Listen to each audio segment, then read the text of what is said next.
ہم اپنے مفادات کے پیچھے ہوتے ہیں، ہمیں اپنے مفادات اور اپنی لذتیں عزیز ہوتی ہیں۔ جہاں ہماری مفادات کی بات ہوتی ہے بہت کم لوگ ہوتے ہیں جو شریعت کی پابندی کرتے ہیں، ورنہ اپنی مفادات کی خاطر شریعت کی طرف سے اپنے مفادات کے لیے کچھ مسائل بنا لیتے ہیں اور بنا کر کوشش کرتے ہیں کہ اپنے مفادات باقی رہیں، ہماری لذتوں میں کمی نہ آ جائے۔ چونکہ ہم اس دنیا کی لذتوں میں کھو چکے ہوتے ہیں، جو بھی اس دنیا میں کھو جائیں، اس دنیا میں حل ہو جائیں، جو بھی شخص دنیا کی لذتوں میں غرق ہو جائے اسے صراط مستقیم نظر نہیں آئے گا، اسے اہل بیت کی راہ نظر نہیں آئے گی، چونکہ حب الشیء یعمی،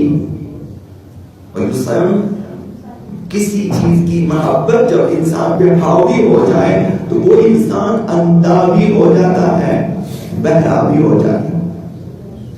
کسی بھی چیز کی محبت انسان اندھا کر دیتی ہے، دنیا کی محبت ہمیں اندھا کر دیتی ہے، تو ہو جاتے ہیں اندھے، ہمیں اپنے گناہ بھی نظر نہیں آتے، ہمیں اپنی موت بھی یاد نہیں رہتی، ہمیں اپنی قبر بھی یاد نہیں رہتی، ہم حساب و کتاب کو فراموش کر دیتے ہیں کہ ہمیں حساب دینا ہے۔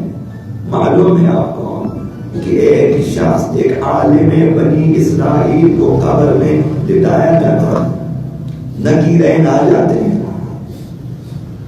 اور جہنم کا دروازہ کھول دیتا ہے، وہ عالم ہے بنی اسرائیل کا، عالم ہے، مبلغ ہے، قبر میں، عالم برزخ میں، قبر میں جہنم کا دروازہ کھول دیا جاتا ہے۔ اب آپ کی حدیث میں، روایات میں یہ بات آئی ہوئی ہے، کھول دیا جاتا، نکیرین آ جاتے ہیں، آتشین تازیانے لے کے آ جاتے ہیں کہ حکم ہے کہ 100 گھوڑے مارے ہم آپ کو۔ ایک عالم ہے، اسے یہ توقع نہ تھی کہ فرشتے آئیں گے، اس کی پٹائی کریں گے، گھوڑے بس آئیں گے۔ سوال کیا آخر یہ 100 گھوڑے کس لیے ہیں؟ اس قدر 100 گھوڑے مجھے فرشتے کم کرتے جاتے ہیں کہ چلو 90 مثلا 80، بالآخر مذاکرات نکیرین سے مثلا ہو گئے، ایک گھوڑا یہ تو مارنا ہی آپ کو۔ جب سوال کیا آخر یہ ایک گھوڑا بھی مارتا کیوں ہے مجھے، آخر میری تقصیر کیا ہے؟ فرشتوں نے کہا کہ 2 گناہ کی آپ نے، 2 گناہ آپ نے کیے ہیں، ان میں سے ایک یہ ہے کہ ایک دن آپ نے بغیر وضو کے نماز پڑھی ہے، ایک دن آپ کا وضو باطل تھا۔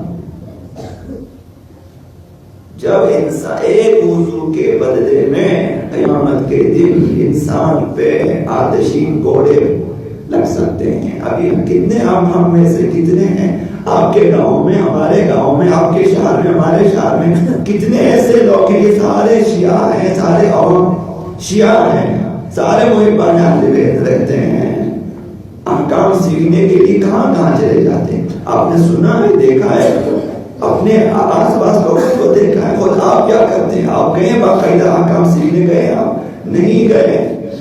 پھر بتا دیں آپ کو شریعت کی فکر ہی نہیں ہے۔ آپ نے کبھی دیکھا ہے جا کر اپنے محلے کے، اپنے شہر کے علماء کے پاس آپ گئے ہوں اور آپ نے اپنا وضو چیک کرایا ہو، آپ نے اپنی نماز کے بارے میں ان کی تصحیح کرا دی ہو کہ یہ آپ عالم دین نے میری نماز کو دیکھیں، آپ سنیں میری قراءت صحیح ہے، میرا رکوع صحیح، میرا سجدہ صحیح ہے یا نہیں ہے، اور یہ میرا حمد و ثنا، یہ ذکر نماز اور یہ واجبات نماز، مکروہات نماز آپ کو ان کا نہیں معلوم، میں اندازاً آپ کو بتا سکتا ہوں، اندازاً ہمارے ہر معاشرے میں 10% کا میں احتمال ہے کہ شاید درست ہے، 90% افراد کو نہیں معلوم کہ نماز میں کون کون سی چیزیں واجب ہے، کون کون چیزیں مکروہ ہے، کون کون چیزیں مستحب ہے۔ بہت سارے مستحبات کو انجام دیتے ہیں واجب ہونے کی نیت سے، مثلا غلط ہے، بعض کو نہیں معلوم کہ حوالہ مستحب ہے یا واجب، بعض کو نہیں معلوم استغفار واجب ہے یا مستحب، بعض کو تکبیرات کے بارے میں مثلا یہ 70-80-90% لوگ اس علم بھی نہیں سیکھے ہیں، سنی سنائی باتوں پہ عمل کیا ہے سب نے۔ یہ جو 80-90% افراد ہیں ہمارے محلوں میں، شہروں میں، شیعیان اہل بیت، سینہ زن، گریہ کنان، شیعیان اہل بیت، مسائل پڑھنے والے، مرثیہ خان، خطیب، نوح خان، یہ سب کے سب ایسے سنی سنائی آپ نے کچھ بتا دیا، اس نے سن لیا، عمل کیا انہوں نے۔ مثلا یہ معاشرے میں جو لوگوں کی جو افواہیں ہوتی ہیں، باقاعدہ سے شرعی احکام سیکھنے نہیں جاتے، شاید 100 میں سے کبھی جاتا ہوگا کسی کے پاس، شرعی احکام سیکھنے کے لیے نہیں جاتے، یہ کمزوری ہوتی ہے۔ جو شخص شرعی احکام نہیں سیکھتے جان بوجھ کر وہ مقصر ہے، ہر کمی بیشی پہ قیامت کے دن سزا ملے گی، کیونکہ مقصر ہے، مقصر کو خداوند متعال معاف نہیں کرتا۔ تو یہ ہماری حالت ہوتی ہے شرعی حوالے سے۔ ابھی سیکھنے کا مرحلہ ہے، یہ عمل کا مرحلہ ابھی دور ہے۔ بہت سارے آپ کو معلوم ہے کہ زمین کے مسائل نہیں سیکھتے، تجارت کے مسائل اصلا سیکھتے نہیں ہیں، لین دین کے مسائل نہیں سیکھتے، درختوں کے مسائل نہیں سیکھتے، نہروں کے مسائل نہیں سیکھتے۔ تو آ جائیں اپنے اپنے محلوں میں، کسی کو بھی آپ کھڑا کریں بولے بتا رہے یہ درختوں کے بارے میں شرعی احکامات کیا ہیں۔ ہر سال جو درخت بڑھتے ہیں ان کی قیمتیں بڑھتی ہے، ان کو جتنا پانی دے دیتے ہیں، ان سے جتنی فصلیں آتی ہے، ان کے بارے میں خود زکات کا کیا حساب کتاب نہیں سیکھتے۔ کس قدر لوگوں کے حریم بنتے ہیں نہروں کے حوالے سے، زمین کے حوالے سے، گھروں کے حوالے سے نہیں سیکھتے ہیں۔ تو اس وجہ سے ہم محکوم ہیں، شرعی احکام نہ سیکھنے کی وجہ سے خدا اور رسول اور اہل بیت کی نگاہوں میں ہم لوگ محکوم ہیں، ہم لوگ منفور ہیں۔ کبھی بھی وہ اس حالت کو پسند نہیں کریں گے۔ جو بھی قسم آپ کھانا چاہیں کھائیں، یہ چیز واجب ہے۔ جو بھی قسم آپ کا پوچھیں، آپ چاہیں پوچھیں کہ جو لوگ احکام نہیں سیکھتے، احکام شرعیہ کے مطابق وہ بھی درست تحلیل کے ساتھ عمل نہیں کرتے، ان کے عمل کے بارے میں پوچھیں اپنے اپنے فقہاء سے کہ ان کا کیا حکم ہے۔ رد مظالم کے بارے میں نہیں پوچھتے، مثلا بچپنے سے لے کر جوانی کے حدود گزارنے تک لوگوں کے کھائے ہیں پیے ہیں، ان کا کوئی حساب کتاب نہیں ہے، اور ہم چلے جاتے ہیں حج پہ زیارت پہ مثلا۔ اس وجہ سے ہم محکوم ہیں، ہم اہل بیت سے ہاتھ اٹھاتے بھی نہیں ہیں، اہل بیت کے مطابق چلتے بھی نہیں ہیں، اہل بیت کے مطابق نہیں چلتے۔ ان کی سیرت بڑی چیز ہوتی ہے، ان کی باتوں پہ عمل کرنا یہ بڑی بات ہوتی ہے۔ یہ سیکھنا کہ اہل بیت نے میرے لیے بتائے کیا ہے تاکہ میں ان کے مطابق۔ خداوند متعال نے انبیاء کو بھیجے ہیں تو دم درود کے لیے نہیں بھیجے ہیں، استخارے کے لیے نہیں بھیجے ہیں، تعویذ لکھنے کے لیے نہیں بھیجے ہیں، اس لیے نہیں آئے ہیں انبیاء۔ قرآن مجید کو کھولیں اور آپ پوچھیں قرآن سے کہ بتا دیں کہ انبیاء کس لیے آئے ہیں۔ انبیاء ہماری دینی ہدایت کے لیے آئے ہیں، دنیاوی ہدایت کے لیے آئے ہیں، ہماری اخروی ہدایت کے لیے آئے ہیں، ہمیں درست راستہ بتانے کے لیے آئے ہیں، خود اسی راہ پہ چلیں اور ہمیں اپنے ساتھ لے جانے کے لیے آئے ہیں۔ کس پیغمبر کے بارے آپ نے سنا کہ وہ بیٹھ کے استخارہ کرتے تھے، بیمارنامہ دیکھتے تھے، وفاتنامہ دیکھ لیتے تھے اور تعویذ لکھتے تھے اور لوگوں کو دم کرتے تھے؟ کس پیغمبر کے، کس امام کے بارے میں آپ نے سنا ہے کہ وہ بیٹھ کے تعویذ دکھا کرتے تھے لوگوں کے لیے؟ حتیٰ یہ بھی نہیں معلوم ہمیں، ہم لوگ جو شیعہ میں نہیں معلوم کہ بیمارنامہ دیکھنا جائز ہے یا ناجائز، یہ بھی نہیں معلوم۔ لوگوں کے دارے نامہ دیکھنا حرام ہے یا حلال، یہ بھی نہیں معلوم۔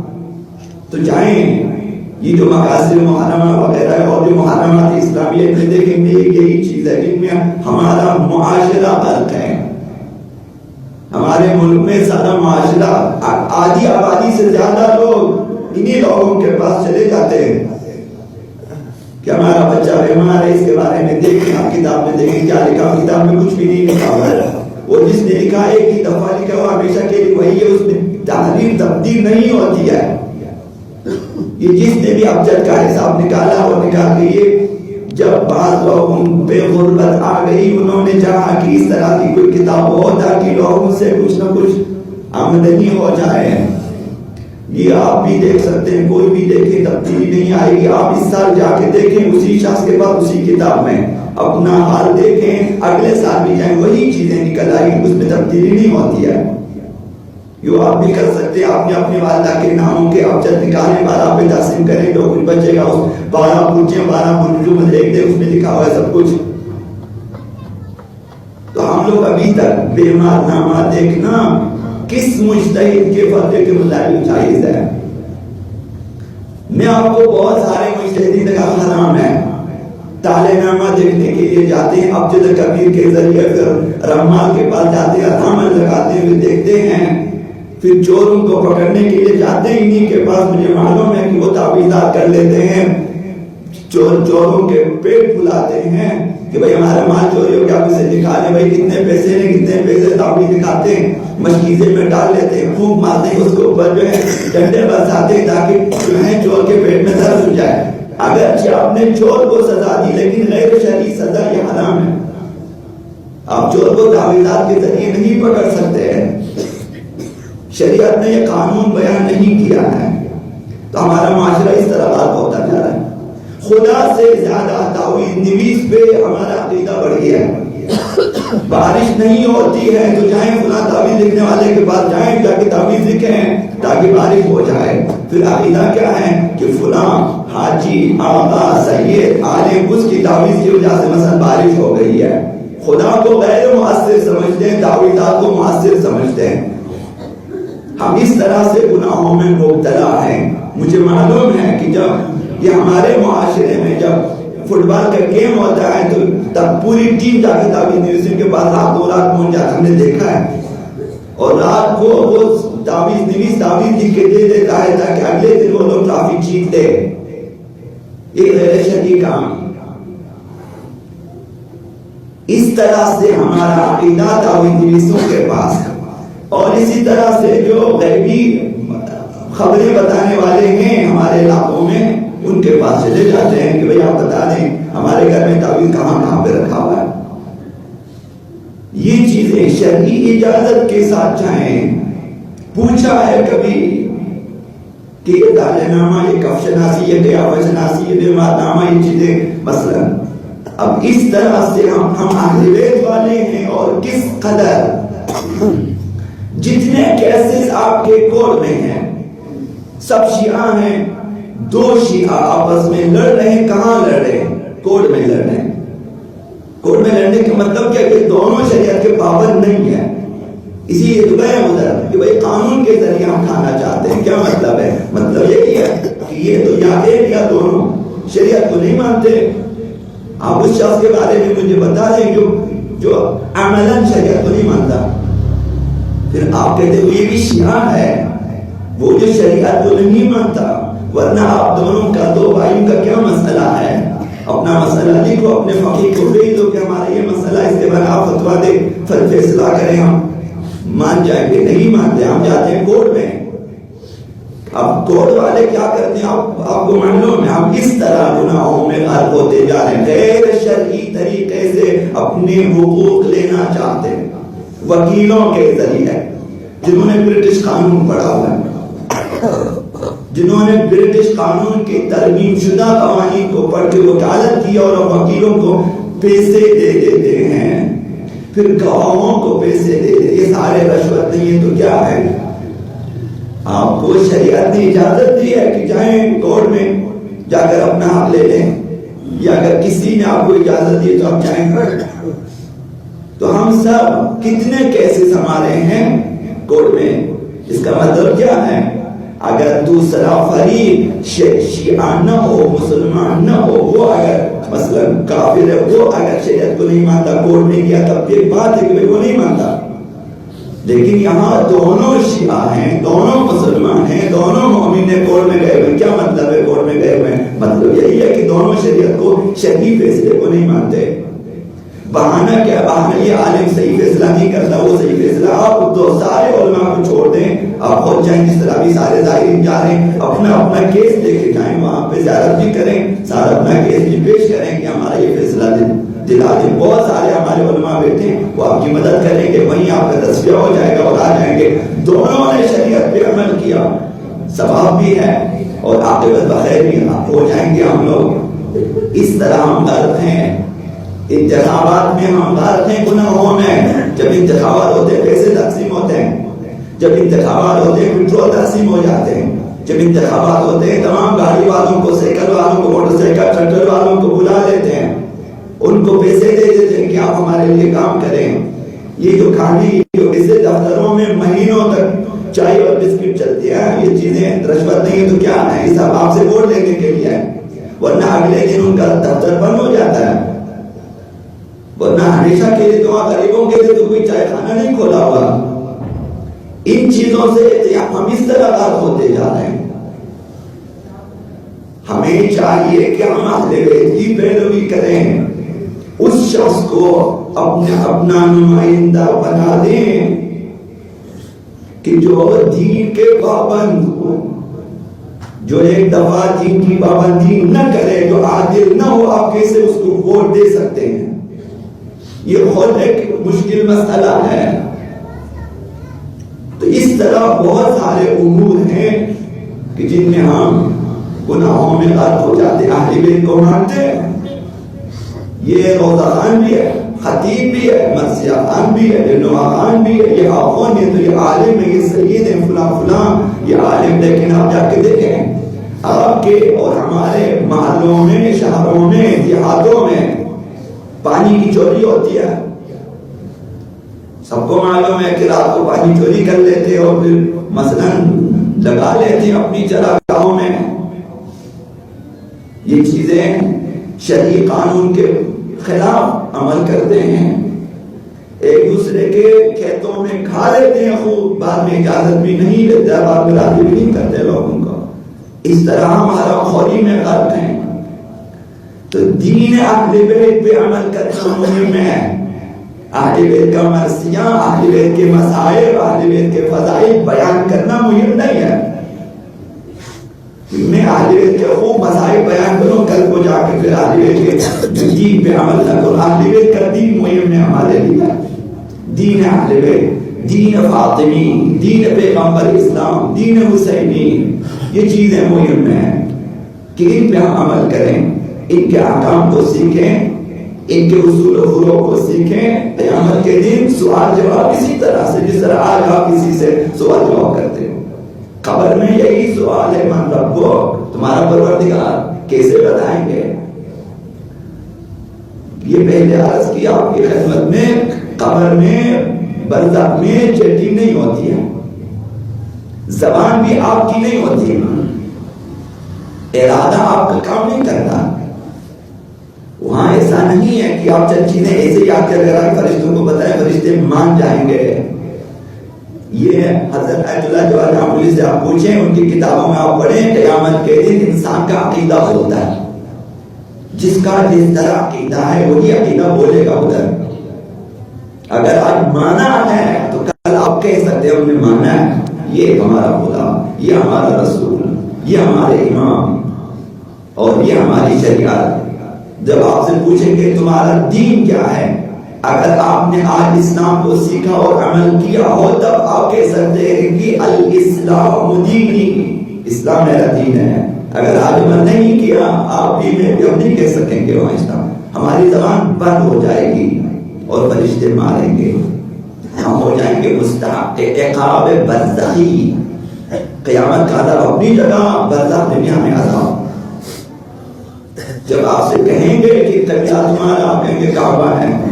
اگر آج کعبے کو قبلہ مانا ہے اور اپنی نمازیں متوجہ قبلہ کر کے آپ نے ادا کی ہے. اور نمازوں کو قبلے کا فائدہ کیا؟ قبلے کا فائدہ یہی تو ہے کہ اولا نماز باقی کچھ اور امور ہے کہ قبلے کو انجام دینا ہے، ورنہ قبلے کو مان کے ہم قبلے کے لیے کیا کر سکتے ہیں؟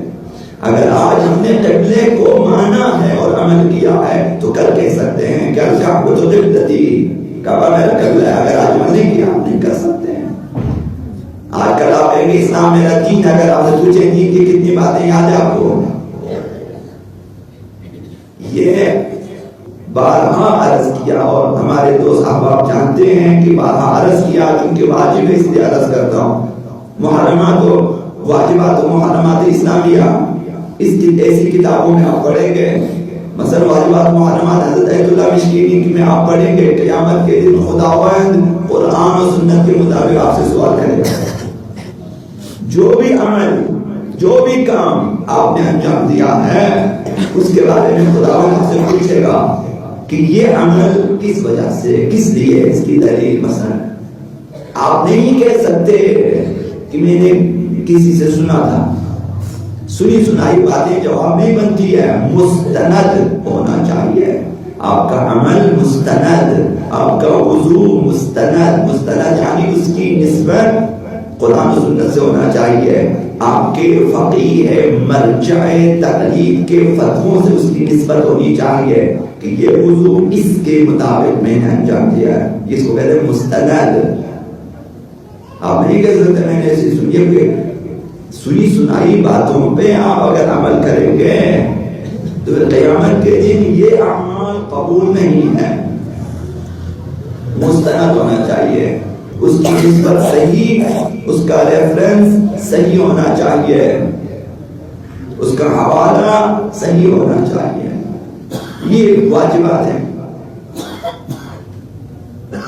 حضرت عبدالعظیم حسنی جیسی صاحب کرامت ہستی کی جس کی زیارت کے بارے میں آپ جائیں گے اور آپ جانتے ہیں کہ آپ جائیں گے ان کی زیارت کے، جن کی زیارت کو آقا امام حسین کی زیارت کے برابر قرار دیا گیا. یہ ایسی ہستی ہے. یہ آتے ہیں ہمارے جو ہیں 8ویں 9ویں امام کے پاس، 9ویں 10ویں امام کے پاس غالباً آ کے فرماتے ہیں کہ میں اپنا دین بیان کرتا ہوں، آپ سنیں. امام معصوم کے بعد اپنے دین کو بیان کرتے ہیں کہ خدا کے بارے میں، رسالت کے بارے میں، ائمہ کے بارے میں اور وغیرہ وغیرہ کے بارے میں میرا یہ عقیدہ ہے. اب سنیں، یہ شیعہ ہے. آج ہم میں ہر کسی کو چاہیے کہ ہم اپنا عقیدہ جائیں بیان کریں اور پوچھیں درست ہے یا نہیں. اگر نہیں ہے تو درست کر لیں.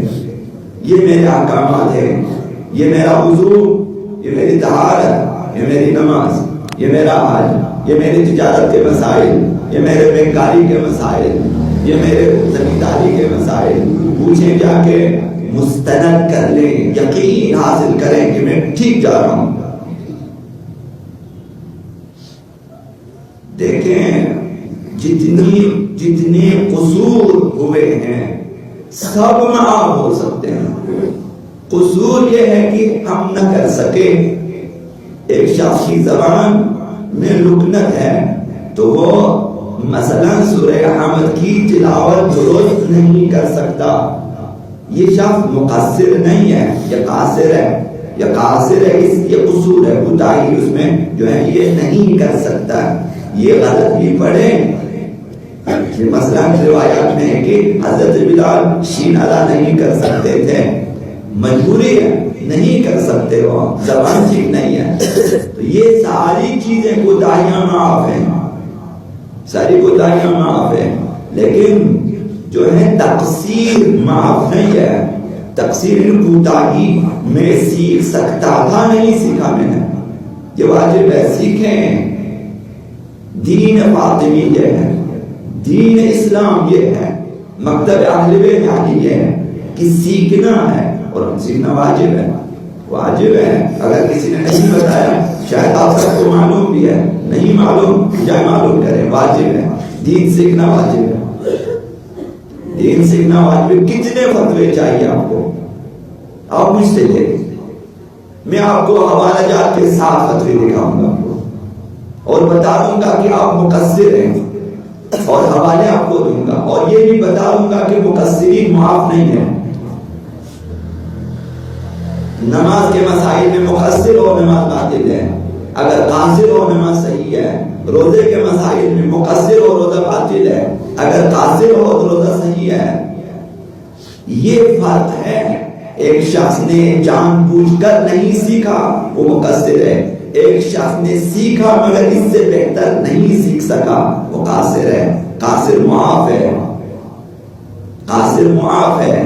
ایک بچہ نابالغ ہے، مرفوع القلم ہے، وہ جس قدر بھی جو ہے جب تک اس میں تمیز نہ آ جائے، اچھے برے کی تمیز نہ آ جائے، جتنے بھی وہ غلطیاں کریں خدا وہ نہیں لکھتا، معاف ہے، چونکہ وہ فی الحال مقصر نہیں سمجھتا ہے۔ ایک دیوانہ جو کچھ بھی کرتا ہے مقصر نہیں ہے، خدا نے اس کے قلم اٹھا لیا ہوا ہے، یہ عقل نہیں رکھتا، دیوانہ ہے، تو یہ دیوانہ بغیر حساب کے جائے گا جنت میں، کل ہم پیچھے رہ جائیں گے۔ تو ایک پاگل آگے سے ہنسے گا ہمارے اوپر کہ تم تو اچھے بڑے عقل مند تھے، تم ہمارے اوپر ہنستے تھے دنیا میں، آج تمہیں چلا گیا، لیکن تم پیچھے، ہم لوگ پیچھے رہ جائیں گے، ہم لوگ عقل مند ہیں، پیچھے رہ جائیں گے۔ سارے پاگل ہم سے پہلے پہنچے ہوں گے جنت میں، اس وقت ہمیں شرمندگی نہ ہوگی۔ سارے دیوانے پاگل بچے حتیٰ کہ کفار کے بچے ہم سے پہلے جنت میں پہنچے ہوئے ہوں، چونکہ وہ مرفوع القلم ہے، سب قاصر ہیں، لیکن ہم لوگ مقصر ہیں۔ دین اہل بیت پہ عمل کریں، یہ مہم ہے۔ آج معاشرے میں ایسے خطبہ آئے ہیں، ایسے مبلغین آئے ہوئے ہیں جو آپ کو صحیح دین سے دور کرنے کی کوشش کرتے ہیں، جو آپ کو عزاداری سے فارغ نہیں ہونے دیتے کہ بھئی یہیں پہ رہیں، اس سے آگے کسی چیز کی ضرورت نہیں ہوتی۔ دین اہل بیت سے دور کرنے کی کوشش کی جا رہی ہے۔ آج ہمیں ایسے اسلام کی تبلیغ، ہمیں ایسا اسلام سکھا رہے ہیں کہ جس پہ عمل کر کے ہم غلام ہی رہ سکتے ہیں، جس پہ عمل کر کے ہم محکوم رہ سکتے ہیں، سر بلند نہیں ہو سکتے ہیں۔ وہ اسلام جس میں قیام ہے، وہ اسلام جس میں تحرک ہے، وہ اسلام جس میں انقلاب ہے، وہ اسلام جس میں ترقی ہے، شاید ہم سے دور ہے۔ ہم اس اسلام جس میں ہمیں قیام کے لیے کہا گیا ہو، یہ جو ہم میں سے ہر شخص میں، آپ ہم شخص کسی بھی شہر میں، کسی محلے میں، کسی گاؤں میں رہتے ہیں اور ہم دین کے لیے، خدا کے لیے قیام نہیں کرتے تو ہم سب مقصر ہیں۔ یہ جو آپ اپنے محلے میں نماز کے لیے مسجد میں نہیں جاتے، آپ مقصر نہیں ہیں تو کیا ہے؟ آپ نہیں جائیں گے کہ میں نہیں جاؤں گا، تو وہ بھی کہیں میں بھی نہیں جاؤں گا۔ تیسرا تو مسجدیں ہو جائیں گی خالی، جب مسجدیں خالی ہو جائیں، آپ سب اپنے اپنے گھروں میں نماز پڑھیں تو معاشرے میں نماز قائم نہیں رہے گی۔ جب نماز قائم نہیں رہے گی تو قیامت دن کس سے پوچھے گا؟ آپ سے پوچھیں گے۔ دیکھیں یہ حضرت ایت اللہ غالب جوادی کا جملہ ہے کہ اگر لوگ ساتھ نہ دیں امام علی بھی کچھ نہیں کر سکتے۔ اگر آپ اپنے علماء کے ساتھ نہیں دیں گے، علماء تنہا کچھ بھی نہیں کر سکتے۔ امام علی 25 سال تک وہ خانہ نشین رہے، کیوں کچھ نہیں کیا؟ کیونکہ لوگوں نے دوسروں کی بیعت کی تھی، لوگ دوسروں کے ساتھ، جہاں پہ اچھی غذائیں تھی، اچھی باتیں تھی، جہاں پہ عمل تھا ہی نہیں، خالی خود و نوش تھا، اس طرف گئے 25 سال امام علی نے کچھ نہ کیا چونکہ لوگوں نے ساتھ نہ کیا۔ ہمیں چاہیے ہم اپنے محلے میں قیام کریں، اپنے علماء کا ساتھ دیں، جو اچھے علماء، جو دیندار ہیں، انہیں ان کے قوت بازو بنے قیام کریں۔ بھائی کس چیز کے لیے؟ دیکھیں خداوند متعال نے آپ کو، مجھے، سب کو، ہم سب کو حکم دیا ہوا ہے ان تقوموا للہ مثنی و فرادا، یہ قرآن میں ہے۔ جائیں اس کی توضیح بھی امام خمینی کرنا چاہیے۔ اللہ کے دین خدا کے لیے قیام کرو، مثنی و فرادا، دو کر کے ایک، دو اگر نہیں ہوتے ایک اکیلے کھڑے ہو جاؤ۔ آپ آ جاؤ اپنے عالم کے پاس آئیں کہ جناب اس مسجد میں نماز نہیں ہو رہی، آج نماز کا اہتمام کرتے ہیں، میں بھی لوگوں کو جمع کرتا ہوں، آپ کیا جائیں خدمت کریں۔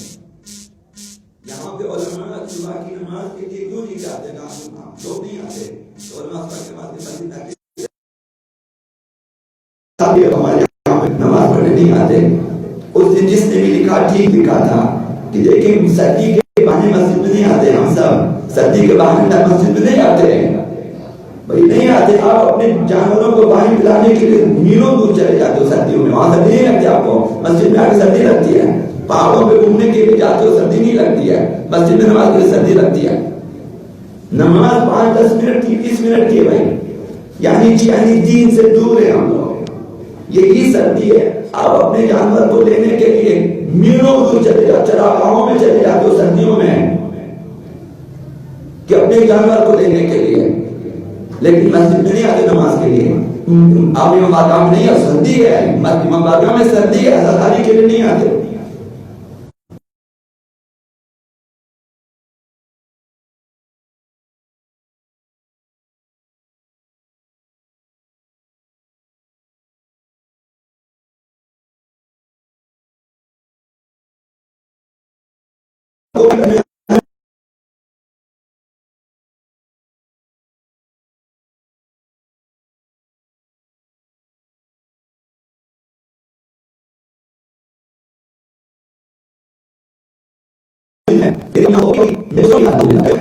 ہر محلے میں 40 گھروں تک امام علی نے فرمایا کہ مسجد کا ہمسایہ ہے، 40 گھروں تک، مسجد سے آپ گنے 40 گھر، تمام 40 کے 40 گھروں کو چاہیے کہ مسجد کو آباد کریں۔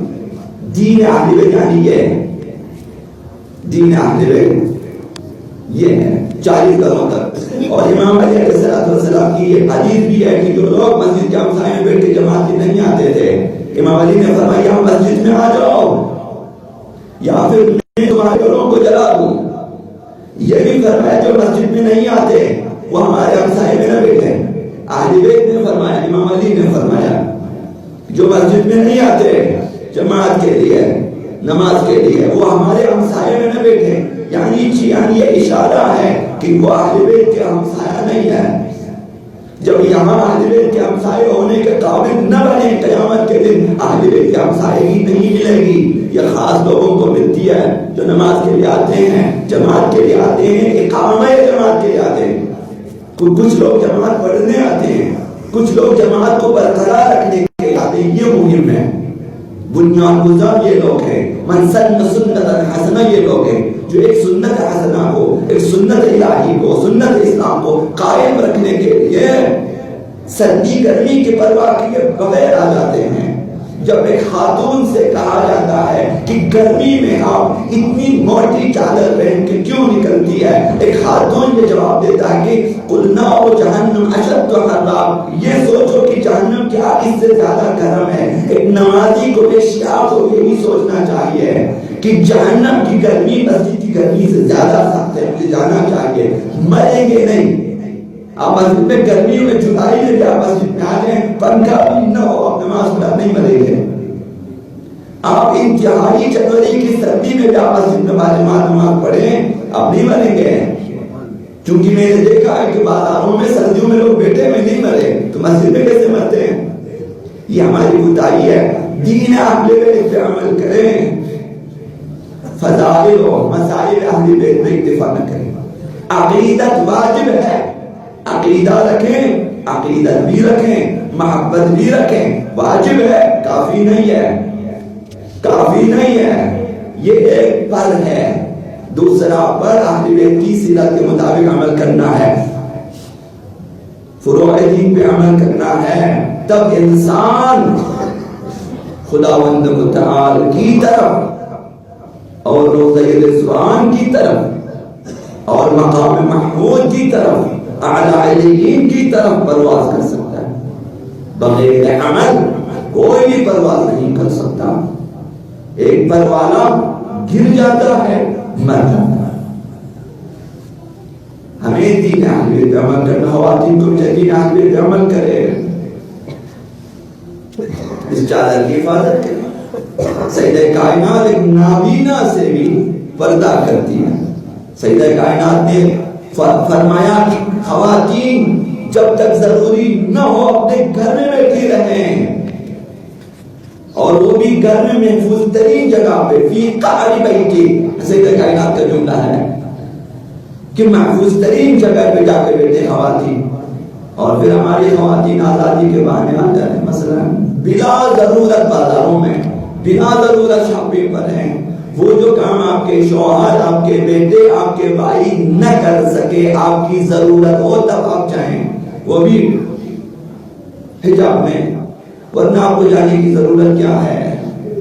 تمام دکانداروں سے، ریڑے والوں سے، تمام ان سے مماری کرنے کی ایک خاتون کو زیب دیتا ہے، زیب نہیں دیتا. سیدہ کائنات نے فرمایا خواتین کے لیے سب سے بہتر یہ ہے کہ وہ کسی نامحرم کو نہ دیکھے اور کوئی نامحرم اسے نہ دیکھے. ممکن ہے کہ آپ نہ دیکھیں، اپنی نگاہ نکالے بھی باقی لوگ دیکھ رہے ہیں. ایک خاتون کی بے احترامی ہے، ایک خاتون اگر خود سے نکلے بے ادبی ہے اور لاپرواہی ہے. یہ بلا ضرورت نہیں نکلنا چاہیے. سیدہ کائنات کے دین پہ عمل کریں. میں نے عرض کیا کہ آپ کیلو کے حساب سے آنسو بہائیں، اگر دین سیدہ کائنات پہ عمل نہ کریں تو وہ خاتون نجات یافتہ نہیں ہے. کیلو کے حساب سے آپ آنسو بہائیں. میں نے عرض کیا ہونے والوں کی کمی نہ تھی، دشمن بھی روئے ہیں. حتیٰ جنہوں نے سیدہ کائنات پہ ظلم کیے ہیں، جنہوں نے سیدہ کا حق مارا ہے، وہ بھی روئے ہیں، وہ بھی روئے ہیں. رونا مہم نہیں ہے، وہ بھی روئے. مظلومیت کو دیکھا رو دیا. سیدہ کائنات سے اجازت لینے کے لیے، حلالیت طلب کرنے کے لیے آگے، رو دیے. بعد میں پچھتا دیے، رو دیے. کیا فرق پڑتا ہے؟ شیر بھی رو جائے، اس سے کیا فرق پڑتا ہے؟ رونا اصل نہیں ہے. رونا ایک چھوٹی سی علامت ہے، ایک نشانی ہے کہ دل نرم ہو چکا ہے، کسی حد تک محبت ہے، کسی حد تک مودت ہے. اس کی نشانی ہوتی ہے. آپ صرف نشانی لے کر جائیں اور حقیقتوں کو چھوڑ کے جائیں، پھر فائدہ نہیں ہے. ایک شخص باپ کی نشانی کو لے لے کہ انگوٹھی ہے، میرے باپ کی نشانی ہے میرے ہاتھ میں. باپ کی وصیتیں کہاں ہیں؟ ان پہ عمل کریں. نہ صرف انگوٹھی لے کے باپ کی نشانی لے کے جانا. صرف نشانی لے کے جانا وراثت کی دلیل نہیں ہے، جو ہے وارث ہونے کی دلیل نہیں ہے. باپ کی وصیتیں کیا ہے؟ عقل مند یہی پوچھے گا تمہارے باپ نے جاتے ہوئے کیا کہا تم سے، کیا کرنے کے لیے کہا. تمام اہل بیت کی وصیتیں، سیدہ کائنات کی وصیتیں ہمارے لیے ہیں، اور ہم اگر عمل نہ کریں تو دین اہل بیت پہ عمل نہ کیا. تو لہذا ہمیں چاہیے کہ آ جائیں، حقیقت کے روبرو ہو جائیں، جرأت پیدا کریں، دین پہ عمل کرنے کی جرأت پیدا کریں، اپنے خلاف فیصلہ سننے کی جرأت پیدا کریں. وہ شیعہ ہے، اپنے خلاف فیصلہ سننے کی جرأت پیدا کریں کہ یہ حق میرا نہیں ہے، میں نہیں لوں گا. دوسروں کا حق اگر آپ کے پاس ہے، دینے کی جرأت پیدا کریں. یہ شجاعت ہے کہ یہ تیرا حق ہے، میں نہیں لوں گا. یہ شجاعت ہے، نہ کہ 2 نمبر کے گواہ بنا کے، 2 نمبر کے ہبے بنا کے، 2 نمبر کے کاغذات بنا کے. یہ کوئی عقل مندی ہے؟ یہ قارونیت ہے، یہ فرعونیت ہے، یہ حرص ہے، یہ شہوت پرستی ہے، یہ لذت پرستی ہے، یہ دین فروشی ہے، یہ شریعت فروشی ہے. وہ انسان کبھی شجاعت مند نہیں کہلائے گا، وہ فریبکار کہلائے گا، دھوکے باز کہلائے گا. نہ کہ شجاعت یہ نہیں ہے. اپنے خلاف امیر المؤمنین کو جب اپنے ضلع کے بارے میں قاضی کے پاس پیش کیا، جب قاضی نے امیر کو بیٹھنے کے لیے کہا کہ تم نے ستم کیا ہے، ہم دونوں برابر ہیں اس کیس میں، جب وہ کھڑا ہے مجھے بھی کھڑا رکھنا چاہیے. جب امیر المؤمنین اپنے ضلع والے کیس میں اپنا گواہ پیش نہیں کرتے تو قاضی کو پتا ہے یہ علی ہے، نہ جھوٹ بولے گا نہ اور کچھ. علی اگر چاہے خود زیرا گواہی دے سکتا تھا، آقا علی اگر چاہتے کوئی بھی گواہی دے سکتا تھا، مگر ظاہراً کوئی گواہ نہ تھا۔ امام علی فرمایا کہ میں ہاتھ اٹھا لیتا ہوں کہ میرے پاس گواہ نہیں ہے۔ اپنے خلاف فیصلہ سننے کی جرأت پیدا کریں، شرعی عدالت میں جانے کی کوشش کریں۔ اگر آپ شیعہ ہیں، کل امام حسین کے پاس جائیں گے، ابھی جب زندہ ہیں جائیں گے ظریف میں، کل جب مریں گے کی خدمت میں پہنچیں گے۔ مجھے تو حدیثوں میں یہ پتا چلا کہ جب ہم مرنے لگتے ہیں اہل بیت آ جاتے ہمارے سرانے، جب آ جائیں گے کیا منہ دکھائیں گے؟ اگر امام حسین نے فرمایا، سوال کیا کہ میرے دین کو چھوڑ کر کوڑ میں کس لیے گئے تھے، میری شریعت کو چھوڑ کوڑ میں کس لیے گئے تھے؟ اگر امام زمان علیہ السلام سے آپ کی ملاقات ہو جائے اور آپ سے کہیں کہ تم ہمیں گھر میں کیا کر رہے ہو، تم ہائی کورٹ میں کیا کر رہے ہو، تم سپریم کورٹ میں کیا کر رہے ہو، آپ کا جواب کیا ہے؟ ہمارا جواب کیا ہے؟ آپ کہیں گے آپ حق لینے کیا، تم پتہ ہے وہ حق ہے ہی نہیں ہے، تمہیں آپ کہاں سے دے گا؟ وہاں سے مجبور لوگ چلے جاتے ہیں جن کی مقابل شریعت کو نہ مانے تو مجبوری کو وہاں سے لے لیں۔ کس لیے؟ دین اہل بیت پہ عمل کرنا مہم ہے، سیرت اہل بیت مہم ہے، سنت اہل بیت کو زندہ رکھے مہم ہے۔ اب امام حسین کے بعد جا کر یہ تو بتا دیں، چپکے سے بتا دیں، ان کی ذریعے کے پاس جب وہ سنتے ہیں بتا دیں کہ مولا میں نے یہاں پہ میں نے نمازیں قائم کرا دی ہیں، میری اتنی مسجدیں بنا دی ہیں، اور آپ کو پتہ ہے میں نے اتنی مبادئیں بنا دی ہیں، میں نے اتنے مدرسے بنا دیے، میں نے آپ کے دین کے لیے یہ اقدامات کیے ہیں۔ اگر یہ کوئی بھی آپ کے پاس کارکردگی رپورٹ ہے تو جائیں کربلا۔ جو مجھے معلوم ہے، میں ہمیشہ عرض کرتا ہوں کہ اہل بیت دو چیزیں طلب کرتے ہیں آپ سے، یہ ہمیشہ عرض کیا۔ مثلا پانچویں امام نے فرمایا کہ جب ہمارے پاس آ جائیں تو اپنی ولایت کا اعلان کریں اور اپنی نصرت کا اعلان کریں، یہ دو چیزیں آپ سے چاہتے ہیں اہل بیت۔ کس طرح کے شیعہ ہو وہ ہمیں بتا دیں، اور ہمارے لیے کیا کر سکتے وہ بتا دیں۔ اہل بیت کے تقاضے ہوتے ہیں، اہل بیت کے تقاضے ہوتے ہیں، رونے والوں کی کمی نہیں ہے۔ میں نے عرض کیا کہ جنہوں نے ستم کی وہ گروہ ہیں، جنہوں نے اہل بیت پہ ظلم کی وہ گروہ ہیں، رونے سے کیا فرق پڑتا ہے؟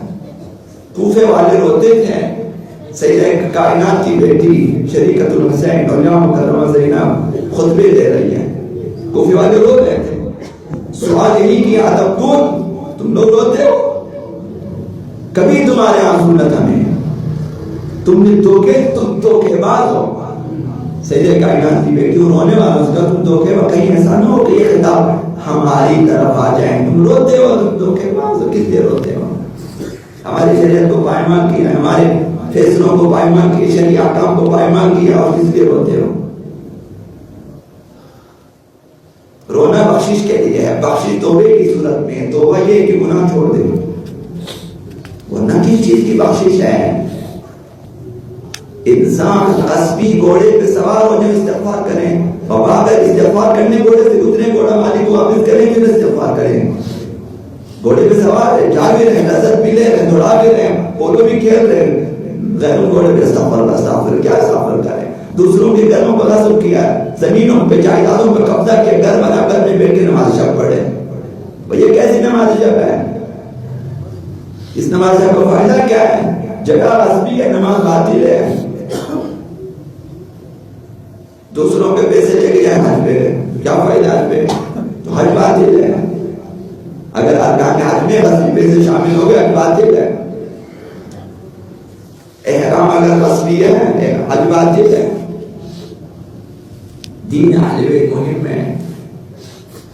سیدہ کائنات کی خدمت میں ایک خاتون آتی ہے اور اپنے شوہر کا سوال دہراتی ہے کہ میرے شوہر نے پوچھا ہے کہ ہم آپ کے شیعوں میں سے ہیں یا نہیں۔ سیدہ کائنات نے دو جواب دیا کہ اگر وہ ہمارے اوامر و نواہی کے مطابق عمل کرتا ہے تو ہمارے شیعہ ہے، ورنہ نہیں۔ یہ فیصلہ تمام سیرت فاطمی کی کتابوں میں آپ شاید آپ پڑھ سکتے ہیں اور ڈھونڈ سکتے ہیں۔ یہ محققین نے جو تحقیق کی اپنی کتابوں میں وہاں انہوں نے چیزیں لکھی ہوئی ہے سید کائنات کے واقعات میں. ابھی ہمارے لیے بھی تو یہی ہے. اہل بیت کی طرف سے دو فتوے تو نہیں نا, ان کے لیے الگ ہمارے لیے الگ, وہ ایک ہی چیز ہے. ہم بھی پوچھیں گے یہی بتائیں گے اگر ہمارے اوامر و نواہی اور احکام کو عمل کرتے تو تم شیعہ ہونا نہیں, بولنا نہیں. ہمارے ائمہ نے پانچویں چھٹے امام مثلا انہوں نے جو فرمایا کہ من کان مطیعا للہ, جو شخص اللہ کا اطاعت گزار ہے وہ لنا ولی, وہ ہمارا دوست ہے. من کان عاصیا للہ, جو خدا کی نافرمانی کرے وہ لنا عدو, ہمارا دشمن ہے. فیصلہ ہے, کوئی تذبذب نہیں ہے. اہل بیت کسی کے بارے میں چشم پوشی اس طرح سے نہیں کرتے.